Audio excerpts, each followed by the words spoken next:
अस्सलाम वालेकुम viewers, evergreen Sindhi पाक चैनल में सभिनीनि खे ख़ुशि आमदीद।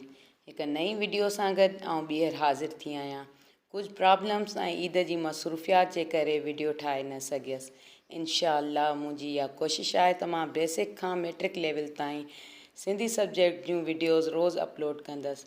पंहिंजनि ॿारनि खे वीडियो जे ज़रिए पढ़ायो ऐं अॻिते वधायो। अगरि तव्हां चैनल ते नवां आहियो त सभ खां पहिरियां मुंहिंजे चैनल खे सब्सक्राइब कयो, कमेंट करे पंहिंजी राय खां आगाह करियो। वीडियो खे वधि खां वधि शेयर कंदा। अचो त गॾिजी सबक़ जे बारे में मालूमात हासिल करियूं।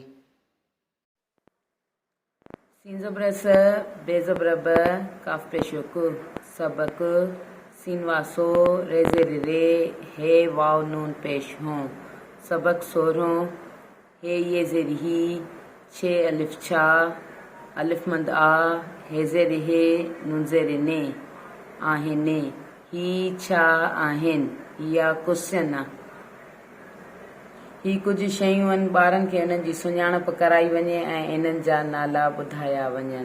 जीअं पहिरीं तस्वीर में आहे वीडियो कैमरा, ॿी में आहे मोबाइल फ़ोन, टी में आहे कैमरा, चौथी आहे टेलीविज़न, पंजी तस्वीर रेडियो जी ॾिनल आहे, छहीं टेलीफोन, सतीं तस्वीर में ही कंप्यूटर ॾिनल आहे, अठीं तस्वीर में टेप आहे, नाईं तस्वीर में ही अख़बारूं ॾिनल आहिनि।